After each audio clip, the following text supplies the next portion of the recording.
ठीक है। जय जय श्री गणेश, जय माँ मतंगे।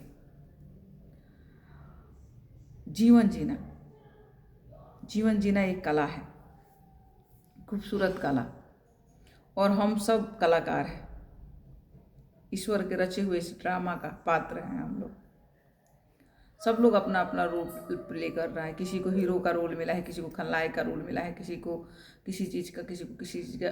हर इंसान को अपना अपना रोल मिला है। बेस्ट रोल जो प्ले करेगा वही इनाम लेके जाएगा, है ना। जो बेस्ट रोल करेगा, सबसे अच्छा रोल करेगा, वो इनाम लेके जाएगा और जाता है। तो देखिए, हम ईश्वर के बच्चे हैं और ईश्वर ने हम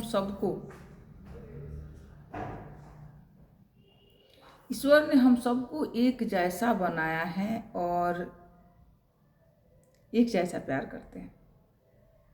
रोल हम अपनी मर्जी से चुनते हैं कि कौन सा रोल हम अच्छे से करेंगे, तो उसके हिसाब से हम अपना रोल लेते हैं और जिंदगी जीते हैं, अच्छे से जीते हैं। और जिसने इस जीवन को सुंदर तरीके से जी लिया, बैलेंस बना के, रियल हीरो वही है। और जो अच्छे से नहीं जी पाता है, उसकी जीवन क्या कहें, नरक से भी बदतर हो जाता है। और बोलते हैं ना कि भगवान नरक की सजा देते हैं, नहीं, वो खुद वो सजा क्योंकि ईश्वर ने नहीं दिया है। ईश्वर ने नहीं दिया, उसको कला ही नहीं है जीवन जीने का। उसको वो बैलेंस ही नहीं कर पा रहा है अपने जीवन को।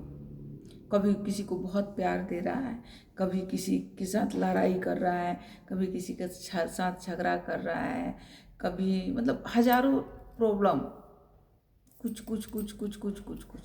ऐसा इंसान क्यों होता है? ऐसा इंसान तब होता है जब उसका चक्र ब्लॉक होता है। और चक्र कब ब्लॉक होता है? और जिसका चक्र ब्लॉक होता है वो अपने जीवन को कैसे जीता है? तो देखिए, सबसे पहले तो ये बात है कि जो सुंदर तरीके से जीवन जीता है वो रियल हीरो तो है। लेकिन वो रियल हीरो कैसे है? वो अपने कर्म से है। उसके पूर्वजों का कर्म है, उसके माँ बाप का कर्म है, उसका कर्म है। जिस खानदान में वो पैदा हुआ, उसका कर्म अच्छा था, तभी वो अच्छे खानदान में पैदा हुआ, जहाँ उसको अच्छा संस्कार दिया गया, अच्छी गुण सिखाई गई। और उसके पूर्वजों की दुआएं हैं, जिन्होंने बहुत दुआ कमाए हैं। तो जब पूर्वज दुआ कमाएगा तो दुआ, धन कमाओ या मत कमाओ, दुआ जरूर कमाना चाहिए। तो पूर्वजों का दुआ है, उसके माँ बाप के पुण्य कर्मों का फल है, जो वो अपने जीवन को अच्छे से जी रहा है। और इधर जो अच्छे से जीवन नहीं जी रहा है, जो ऐसे लग रहा है कि जलती हुई चिता पे बैठा हुआ है, एकदम अस्त व्यस्त जिंदगी है, उसका भी यही है, उसके पूर्वजों की कमाई है।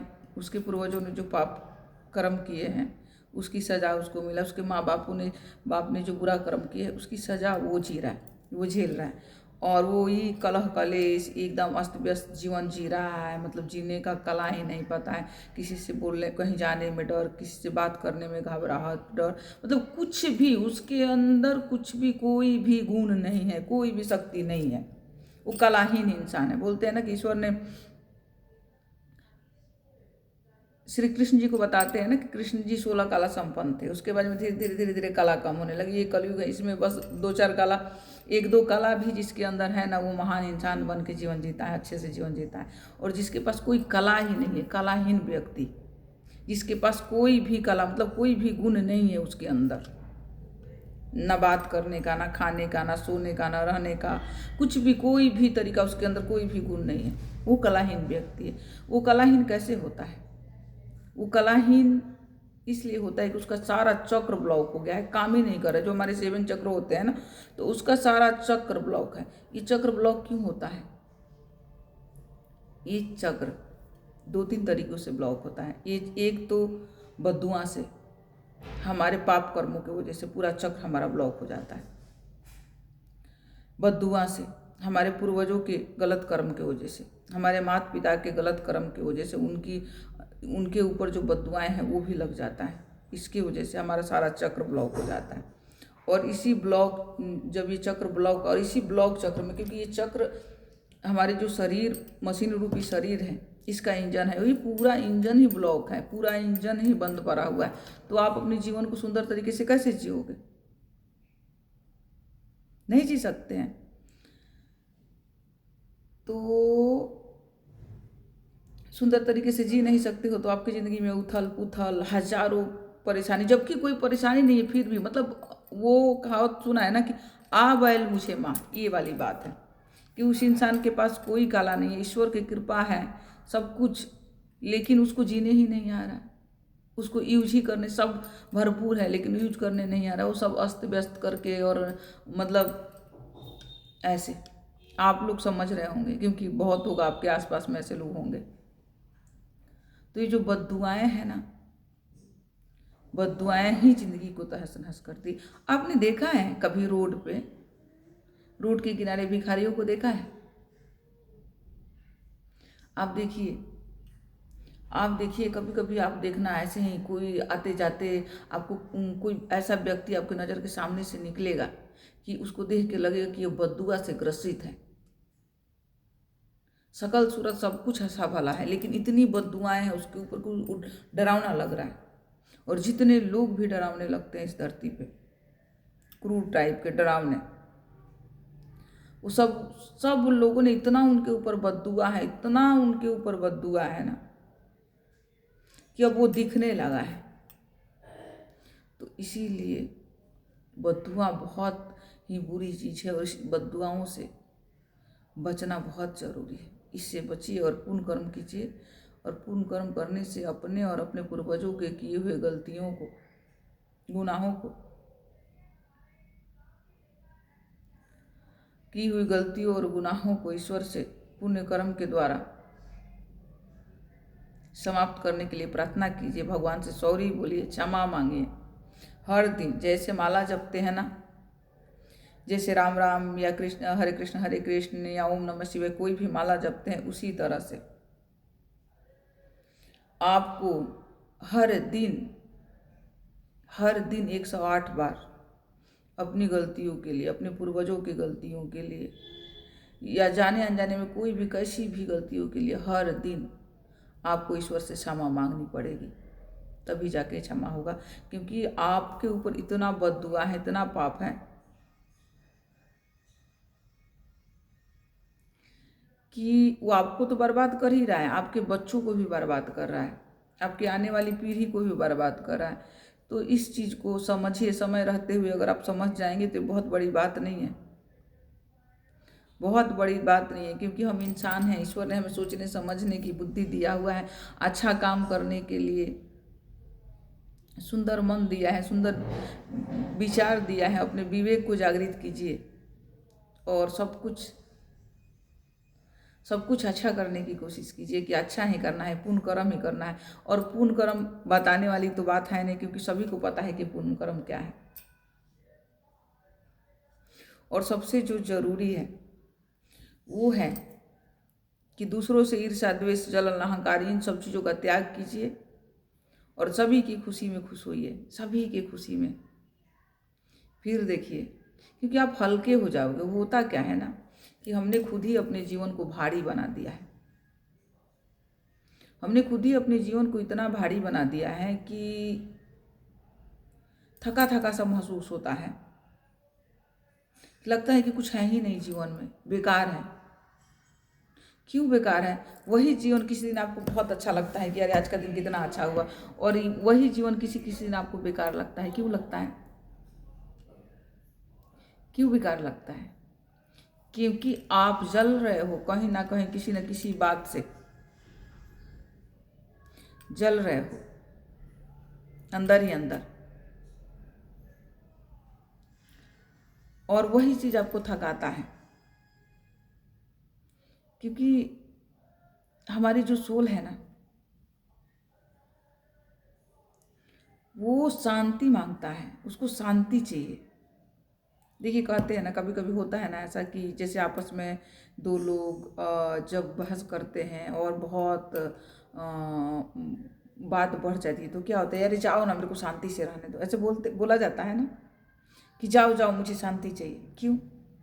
आपको शांति नहीं चाहिए, आपको सोल को, आपके अंदर जो सोल है ना, उस सोल को शांति चाहिए,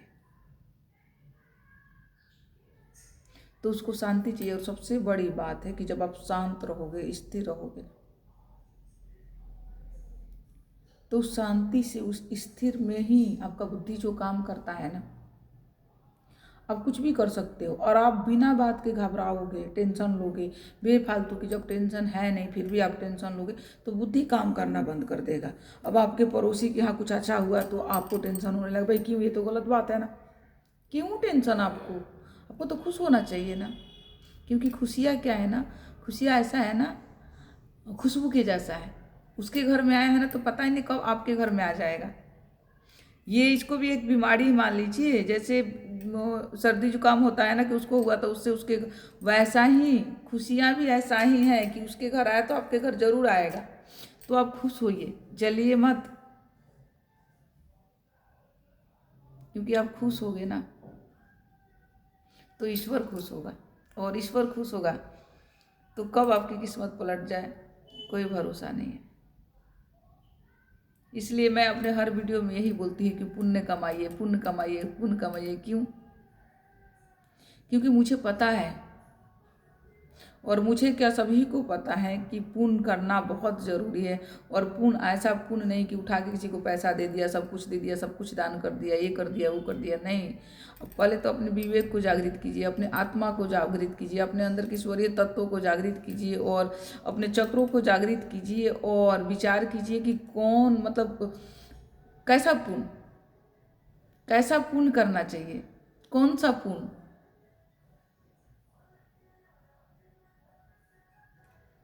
किसी को दुख नहीं देना, ये भी एक पुण्य है।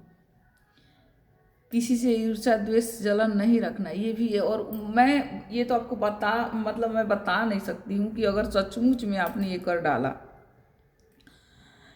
कि भगवान को बोल दो कि ये प्रभु मुझे किसी से भी जरा सा भी नहीं, ईर्ष्या द्वेष जलन कुछ नहीं चाहिए, और मुझ तक पहुँचने ही मत दो किसी की भी। मतलब कोई अगर मेरे बारे में गलत भी सोच रहा है ना, गलत भी मेरे पास भेज रहा है ना, होता है ना कि अगर कहीं कोई दूर भी गलत चीज़ सोचता है और गलत कुछ बोलता है आपके बारे में, तो आपको फील होने लगता है, तो आप उससे चीरने लगोगे, जैसे घबराने लगते हो, बार बार उसके ऊपर गुस्सा आता है। तो इस चीज़ के लिए भी आप भगवान से बोलिए कि हे प्रभु मुझे ये चाहिए ही नहीं, हनुमान बाबा मुझे ये बिल्कुल ही नहीं चाहिए, थोड़ा सा भी नहीं चाहिए। मेरे पास आने से पहले उसको समाप्त कर दो, या फिर जो भेज रहा है उसके पास वापस कर दो, मुझे निगेटिविटी चाहिए ही नहीं। तो आप करके देखो ना, ऐसे हल्के हो जाओगे ना, मतलब बता नहीं सकते। और अपने आप ही खुशियों का दरवाज़ा खुलता जाएगा, धीरे धीरे धीरे धीरे खुलता जाएगा। क्योंकि एक चीज़ है मेन, देखिए क्या है ना कि हम एक बार में सब कुछ, इतने हमने पता नहीं कितनी बार जन्म लिया इस धरती पे, और कितना हमारा कर्मा कैसा, किसके साथ कौन सा व्यवहार किया, अच्छा किया बुरा किया, कुछ नहीं पता, कुछ नहीं पता हमें कि हमने क्या क्या करा है। लेकिन आपका अगर चक्र ब्लॉक है, आपको किसी से बात करने में घबराहट होती है, आपको भीड़ में घबराहट होती है, कहीं जाने का मन नहीं करता, कुछ करने का मन नहीं करता, दिन भर आलस आलस आलस आलस फील होता है, हर सुख को आप दुख में बदल देते हो, तो आप समझ लो कि आपके ऊपर बद्दुआ है। चाहे वो आपका करा हुआ है, चाहे आपके पूर्वजों का करा हुआ है, चाहे आपके माँ बाप का करा हुआ है बद्दुआ। और उस बद्दुआ को काटना बहुत ज़रूरी है, और उस बद्दुआ को आप इसी तरह से काट सकते हैं, सेवा करके, अच्छे सोच से, अच्छे विचार से, सबके लिए शुभ कामना, शुभ भावना रखिए। मुझे पता है इतना आसान नहीं होता, ये करना इतना आसान नहीं होता, बहुत बहुत बहुत टाइम लगेगा, बहुत टाइम लगेगा। लेकिन आप पहला कदम बढ़ा के देखिए, हनुमान बाबा के नाम लेके एक कदम बढ़ाइए, एक कदम आप बढ़ाओगे और 1000 कदम वो बढ़ाता है किसी भी अच्छा कार्य के लिए। अगर आपने पहला कदम बढ़ाया तो उसका साथ जरूर मिलेगा। और इन सब चीज़ों से ऊपर उठने की कोशिश कीजिए, क्योंकि अब जब तक आप ऊपर नहीं उठोगे ना, तब तक कुछ भी ऐसा नहीं होगा जैसा आप चाह रहे हो। और ये जो दूसरों को देख के आप जलते हो ना, ये बंद करो। क्योंकि दूसरा बंदा वो काम कराए इसीलिए है कि आपको जलन हो। होता है ना, कभी कभी ऐसा होता है ना कि किसी ने स्टेटस लगा दिया कुछ ऐसा कि कहीं घूमने गया है, कुछ, और दूसरे ने देखा तो उसको ऐसे ईर्ष्या द्वेष भरने लगता है। वो लगाया ही है आपके अंदर ईर्ष्या द्वेष भरने के लिए। जब आप समझ रहे हो तो मत जलो। और आप उसके लिए अपने घर गृहस्थी को क्यों खराब कर रहे हो? अपने जीवन में क्यों उथल पुथल ले आ रहे हो? इसकी ज़रूरत ही नहीं है। इसकी ज़रूरत नहीं है। आप अपने अंदर की शक्ति को पहचानो और किसी से भी, चाहे वो पत्नी हो, चाहे पति हो, चाहे बच्चे हो, किसी से भी उम्मीद मत करो कि वो आपको स्पेशल फील कराएगा, वो आपके लिए ये करेगा, वो आपके लिए वो करेगा, वो आपके लिए कोई नहीं। सबसे पहले आप अपने लिए तो करो। दूसरे से तो बाद में उम्मीद करना, पहले आप अपने लिए तो कुछ करो। और जिस दिन आपने अपने लिए करना स्टार्ट कर दिया ना, आप खुद से प्यार करो, खुद के लिए कुछ अच्छा सोचो, खुद के लिए कुछ अच्छा करो। जिस दिन आपने ये करना स्टार्ट कर दिया, यकीन मानिए आपको उस दिन ईश्वर के अलावा किसी दूसरे की जरूरत नहीं होगा। लगेगा कि आप पूर्ण हो रहे हो, आप खुद अकेला काफी हो। किसी दूसरे की जरूरत नहीं आपको, किसी दूसरे की।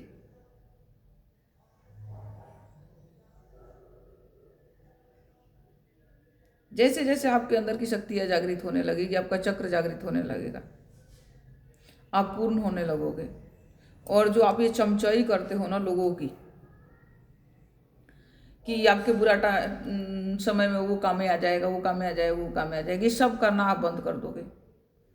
क्योंकि फिर आपको समझ में आ जाएगा ना, आपकी समझ में आ जाएगा कि हकीकत क्या है। और हकीकत ये है कि आप सोच रहे हो कि वो आपके बुरा समय में काम आएगा, और वो आपको यूज कर रहा है, वो आपको यूज कर रहा है। इसलिए सब सोचना बंद कीजिए, क्योंकि कोई भी किसी के काम में नहीं आता जब तक आप खुद अपने से प्यार नहीं करते, अपने ऊपर काम नहीं करते, अपने काम में नहीं आते। आपके काम में अगर कोई आएगा तो वो आप हो और ईश्वर है। तीसरा कोई नहीं है, कोई नहीं है। और जहाँ तक मुझे लगता है कि पूरा दुनिया ये बात जानता है कि भगवान और उसके अलावा कोई भी, चाहे वो पति हो, चाहे वो पत्नी हो, चाहे बच्चे हो, कोई भी हो, तीसरा कोई भी आपके काम नहीं आ सकता है, कोई भी नहीं आ सकता। देखिए, एक हर चीज समय के हिसाब से होता है। बच्चों की पढ़ाई लिखाई, पालन पोषण, पढ़ाई लिखाई, नौकरी लगने के बाद में फिर क्या होता है? शादी ब्याह होता है। शादी ब्याह होने के बाद में उनका अपना सपना होता है, अपने बच्चे होते हैं, अपने परिवार होता है अपना। वो आपके बारे में थोड़े सोचेंगे भाई, उनकी अपनी भी तो जिंदगी है ना। साल में एक दो बार आपसे आएंगे, खुशी खुशी प्यार से मिल जाएंगे। वो भी अगर आपके पास प्यार होगा देने के लिए कि भरपूर प्यार करो, कोई दुख नहीं रो रहे हो, तो वो लोग भी आएंगे खुशी खुशी कि हाँ, मम्मी पापा के पास जाके हल्का हल्का महसूस होता है, मतलब हम भर जाते हैं। आप अगर उनको पॉजिटिविटी दे रहे हो, अच्छा सोच रहे हो, उनके लिए अच्छा बोल रहे हो, तो बहुत दुआ दे रहे हो, बहुत आशीर्वाद दे रहे हो, वो आएंगे। लेकिन अगर आप घूर रहे हो ना, कू रहे हो, सिर्फ कंप्लेन ही आपके पास कि अरे ये नहीं, मेरे को छोड़ दिया, मेरे से मिलने नहीं आते हो, ऐसे वैसे हजारों चीज़ें, मेरे को ये नहीं करते, मेरे को वो नहीं करते, मेरे को ये बीमारी है, मेरे को वो बीमारी है, झूठ मूठ के सहानुभूति पाने के लिए जो आप कितना भी ड्रामा करोगे, तो धीरे धीरे धीरे धीरे एक टाइम आएगा कि वो लोग भी, आपके खुद के बच्चे भी आपसे दूर हो जाएंगे। आपके खुद के बच्चे भी आपसे दूर हो जाएंगे। क्यों? क्योंकि सबको अच्छा चाहिए, कुछ अच्छा चाहिए। इस धरती पर सबको सबको जहाँ पॉजिटिविटी मिलता है ना, वहीं इंसान जाता है। देखते हैं मंदिर में हम जाते हैं तो कितनी सुकून मिलती है। क्यों? वहाँ का वाइब्रेशन बहुत अच्छा है, वहाँ लोग निश्चल मन से जाता है, इसलिए हमें वहाँ सुकून मिलती है। और आपने ये भी देखा होगा कि किसी किसी के घर आप जाओगे जैसे बेचैनी सी महसूस होती है। क्यों? क्योंकि वहाँ कलह कलेश बहुत ज़्यादा होता है, वहाँ कुछ भी ठीक नहीं है। और किसी किसी के घर जाओगे आप तो इतनी अपार शांति मिलती है कि लगता है कि बस थोड़ी देर और रुको, है ना। क्योंकि वहाँ का वाइब्रेशन अच्छा है। वहाँ के लोग दिल से बहुत अच्छे लोग हैं, किसी के बारे में भी गलत नहीं सोचते हैं। जहाँ आपको ऐसा फील होना, आप समझ लो वहाँ के लोग बहुत अच्छे हैं, किसी के बारे में गलत नहीं सोचते हैं। और किसी की सेवा अगर करते हैं तो वो लालच से नहीं करते हैं, बल्कि उनका नेचर है। तो बस आप खुद से प्यार कीजिए, खुद का सम्मान कीजिए, क्योंकि इस धरती पे कोई आपको सम्मान देगा ना, तभी सम्मान देगा जब आप खुद को सम्मान दोगे। तो अपना वैल्यू बढ़ाइए, खुद को सम्मान दीजिए और खुद से प्यार कीजिए। और ईश्वर और आप दोनों साथ मिलके सुंदर सुंदर बातें सोचिए, भगवान को साथ रखिए, बुलाइए उनको, उनसे बातें कीजिए, बैठिए, बुलाइए कि आइए भगवान जी आइए, बैठ के बातें करते हैं। और अपना जितना भी सुख दुख है जो आप इधर उधर लोगों से के सामने छींटते हो ना, फेंकते हो ना, और उससे और मतलब वो क्या होता है ना कि आपने दो लोगों से छींट दिया कि ये हो रहा है, ये हो रहा है, मेरे जीवन में ऐसे हो रहा है, वैसे हो रहा है, आपने सब छींट दिया। अभी वो 2 से 4 के पास, 4 से 5 के पास, और इसी तरह से ये जो वाइब्रेशन है ना वो बढ़ता जाता है। और ये पूरा दुनिया ही, सबको पता है कि ये पूरी दुनिया वाइब्रेशन पर टिका हुआ है, एनर्जी पे टिका हुआ है। तो हम जैसा एनर्जी क्रिएट करते हैं ना, वही हमें मिलता है। तो आप अब छीट रहे हो ना कि सब कुछ ये है वो है, ऐसा हो रहा है वैसा हो रहा है, तो वो फिर दूसरे से कहेगा, फिर वो तीसरे, फिर वो ऐसा ही बन जाता है, ऐसा वाइब्रेशन बन जाता है। और वो वाइब्रेशन ब्रह्मांड में जाता है, वहाँ से फिर रिटर्न आता है, डबल ट्रिपल होके, करोड़ों गुना ज़्यादा होके फिर वो आपको मिलता है। और जब आपको मिलने लगता है तो और आप तड़पने लगते हो, क्योंकि फिर जैसा आपने सोचा वैसा होने लगता है। तो सबसे पहले इस तरह के सोचना बंद कीजिए और अच्छा सोचिए, भगवान से बातें कीजिए, उनको बुलाइए, आइए भगवान जी मुझे आपसे बात करनी है, आइए हनुमान बाबा मुझे आपसे बात करनी है, आइए माता जी, आइए माता रानी मुझे आपसे बात करनी है। और जैसे आप अपने बीवी बच्चों माँ बाप से बात करते हो ना, वैसे उनसे बात करके देखो, बहुत खुशी मिलेगी। बहुत खुशी क्या मिलेगी, जीवन पलट जाएगा। क्योंकि भगवान से जब आप बातें करने लगोगे ना, देखो भगवान को ना होता क्या है, हम डर से पूजा करते हैं कि दोष लग जाएगा, पाप लग जाएगा। और लोग जैसे कर रहा है ना कि ये उपाय करो, वो उपाय, तो मैं करोड़पति बन जाऊंगा, करोड़पति बन जाऊंगा। अरे आप करोड़पति हो, आपके अंदर आप सोचो, आपके सारे चक्र अगर जागृत हो जाते हैं तो आप ज्ञान गुण से भर जाओगे। और इस खजाना से बारह धरती पर कोई खजाना ही नहीं है, फिर पैसा कौन सी बड़ी बात है। पैसा तो आएगा ही आएगा, पर अपने अंदर के खजानों को तो जगाइए। और वो खजाने आपके अच्छा सोच अच्छा विचार से ही जगेगा। और अपने आप को महत्व दीजिए और भगवान को बुलाइए। जो छीटा छीटी करते हैं ना गलत विचारों का, अब कुछ भी आपके घर में कुछ भी होता है, जरा सा भी कुछ हुआ नहीं कि आप लोगों से छीटने लगते हैं, बांटने लगते हैं, एक बात में 10 बात मिला के लोगों से बांटने लगते हैं कि आपको आप बेचारा बनने लगते हो। आपको सहानुभूति चाहिए दूसरों से, मतलब कि आप और दूसरों कोई आपके ऊपर तरस खाए, दया खाए, तो ये तरस है ना, तरस किसके ऊपर खाया जाता है? कभी आपने सोचा है कि तरस किसके ऊपर खाया जाता है? तरस अपाहिज लोगों के ऊपर करा जाता है, तरस भिखारियों पर किया जाता है, तरस बहुत, मतलब क्या बोलूँ मैं, वो सब भी मेरे मुंह से निकालने में, ऐसे लोगों पे तरस किया जाता है। आप वो नहीं हैं, तो अब क्यों तरस से लोगों को, तो लोगों से ऐसे, मतलब लोगों से चाहते हैं कि लोग आपके ऊपर तरस करें, क्यों? आप ऐसे नहीं हैं। और इस चीज़ को छोड़िए, आप ये ऐसा मत बनिए कि लोग आपके ऊपर करें, बल्कि आप ऐसा बनिए कि लोग आपसे प्यार करें। प्यार, अपने अंदर की खुशबू को फैलाइए, अच्छाई की खुशबू को। फिर देखिए, सबसे पहले आप खुद के ऊपर भी तरस करना बंद कीजिए, क्योंकि आप भगवान के बच्चे हैं और उसने आपको बनाया है ना, इस धरती पे भेजा है, दोबारा सोच समझ के। और जब उसने रचा है, उसके रचना है हम, तो हमारे में कोई भी कमी नहीं है, हम बिल्कुल परफेक्ट हैं, बिल्कुल परफेक्ट हैं। बस इस दुनिया में आके हम सब कुछ भूल गए हैं कि करना क्या है, कैसे करना है। और बद्दुआ की वजह से, अभिशाप होने की वजह से हमारे चक्र ब्लॉक हो गए हैं, जिसकी वजह से सोचने समझने की क्षमता ही नहीं रह गया है। तो उसको जागृत कीजिए। और थोड़ा सा है, इतना इतना ज़्यादा नहीं, आप ज़्यादा, क्योंकि मुझे पता है कि बोलने में और करने में जमीन आसमान का अंतर होता है। बोलना आसान होता है पर करना आसान नहीं होता है, पर आप कर सकते हैं। पहल करके देखिए, इतना से शुरुआत कीजिए, अच्छा सोच से शुरुआत कीजिए, फिर देखिए। एक दिन भर में एक चीज़ तो अच्छा सोच ही सकते हैं ना आप, पूरे दिन में एक चीज़। सुबह उठते उठते एक फिक्स कीजिए कि आज मुझे एक अच्छी चीज़ को पकड़िए और बोलिए आज मुझे दिन भर इसी को लेके चलना है। अगर वो हो जाएगा तो दूसरे दिन दूसरा चीज़ उठाइए, कुछ अच्छा बिन के जो मन करे आपको करने का, या कुछ अच्छा सोच कि आज मुझे ये करना है। वो कैसे? वो आप ये सोचो, सुबह उठो और सोचो कि आज मुझे किसी के ऊपर भी गुस्सा नहीं करना है। पूरा दिन अगर आपने उसको कर लिया ना, दूसरा दिन आप सोचो कि आज मुझे, चुका है कोई भी कितना भी मेरे को जलाने की कोशिश करेगा, आज मुझे किसी से जलना नहीं है। तीसरे दिन आज मुझे बहुत खुश रहना है, और इसके ऊपर आपका पूरा फोकस होना चाहिए कि मुझे रहना है, ये किसी भी कीमत से। जैसे होता है ना कि बीच बीच में आता है कि आएगा, बातें तो आएगी ही, बीच बीच से कहीं ना कहीं से आएगी, पर उस टाइम में आपको ये याद होना बहुत ज़रूरी है कि आज मुझे किसी भी कारण से दुखी नहीं होना है, खुश रहना है। धीरे धीरे एक एक चीज़ पकड़ के अगर आप रोज काम करते हो ना, तो 30 दिन में 30 अच्छी चीज़ें अपने अंदर डाल सकते हो आप।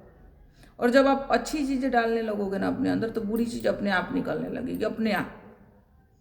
वो होता है ना, जैसे ये लोटा है, इस लोटा में पानी, बहुत भारी लोटा है, इस लोटा में पानी भरा हुआ है, और मैं इसमें और ये पानी कई दिन का हो गया, पर मैं इसको ऐसे नहीं, क्योंकि ये दिक्कत है कहीं ना कहीं मेरे को, मैं इसको ऐसे नहीं गिरा सकती हूँ, ऐसे नहीं गिरा सकती हूँ। तो गिराने का तरीका फिर अलग है ना। इसमें मैं अच्छा पानी डालने लगूंगी तो धीरे धीरे धीरे धीरे धीरे धीरे ये इसके अंदर की जो 2 दिन पुराना पानी है वो निकल जाएगा और बिल्कुल फ्रेश पानी हो जाएगा। तो आप कोशिश कीजिए, कामयाबी जरूर मिलेगी। और ज़्यादा से ज़्यादा ईश्वर से बात करने की कोशिश कीजिए। ये जो फ़ोन पे लगे रहते हैं ना, 24 घंटे फ़ोन पे, अपने भाई बहनों, यहाँ वहाँ, यार दोस्त, फ़ोन पर बातें करना कम कीजिए और ईश्वर से बातें कीजिए, भगवान से बातें कीजिए। उनको बुलाइए, उनको बुलाइए, फील कीजिए कि आइए मुझे आपसे बात करनी है। अपने कुल देवी माता को बुलाइए कि माता कुल देवी आइए, मुझे आपसे बात करनी है, बहुत खुशी की बात है बतानी है, या बहुत परेशान हूँ मैं, अपनी परेशानी आपके साथ शेयर करनी है। अपनी गांव की मैया को बुलाइए, जो हमारी गांव की रखवाली करती है, उस मैया को बुलाइए कि माता मुझे आपसे मिलना है, आपसे मिलने का मन कर रहा है, आप आइए। देखिए कैसे दौड़ी हुई आती है। अपने पितरों को बुलाइए, अपने पूर्वजों को बुलाइए जो इस धरती पे नहीं है, उनको बुलाइए कि हे पूर्वज, हे पितर देव, हे बाप, जो भी है, हे दादाजी या नाना जी या नानी जी, आप आइए, मुझे आपसे बात करनी है। यकीन मानो, कुछ ही दिन में, कुछ ही दिन में लगेगा ना कि आपकी सारी प्रॉब्लम, सारी परेशानी खत्म, सब कुछ समाप्त हो गया और आपका जीवन खुशियों से भरने लगा। तो बस मैं तो यही कहूँगी कि अगर सचमुच में आप लोगों को मेरी वीडियो अच्छी लग रही है और समझ में आ रही है तो प्लीज़ लाइक और सब्सक्राइब कीजिए, और अच्छा लगे तो शेयर कीजिए। सब्सक्राइब करने का कोई पैसा नहीं लगता, और लाइक के बटन दबाने का कोई पैसा नहीं लगता। पर जब आप लोग सब्सक्राइब करते हो या लाइक करते हो ना, तो खुशी बड़ी मिलती है, खुशी मिलती है, और लगता है कि शायद मेरी बातें किसी को जीवन को बदल सकता है, किसी के जीवन को खुशियों से भर सकता है। बस आज इतना ही। बाकी कल बात करेंगे। कल देखते हैं कल क्या माता का क्या संदेश है, क्या कहना चाहती है, क्या बताना चाहती है। और आज बस आज एक खुशी की बात की, आज मैं काली माता के मंदिर गई थी और बड़ी प्यारी और बड़ी अद्भुत और बहुत पुरानी मंदिर थी। मैंने वीडियो भी बनाया था पर वो वीडियो सेव ही नहीं हुआ था। वही बोल रही हूँ ना कि देखिए मतलब कितनी निगेटिविटी है कि मैं वो वहाँ वीडियो बनाई थी, वहाँ हवन चल रहा था और मैंने वहाँ वीडियो बनाया था कि ये वीडियो मैं आज अपलोड करूँगी और दिखाऊंगी कि देखिए कितनी मतलब अद्भुत पूजा चल रहा है, लेकिन कुछ नहीं हुआ ही नहीं।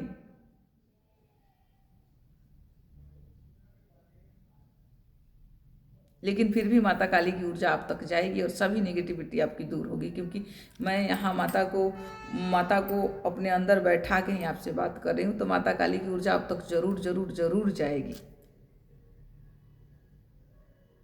बस आज के लिए इतना ही। जय श्री राम, जय हनुमान, हर हर महा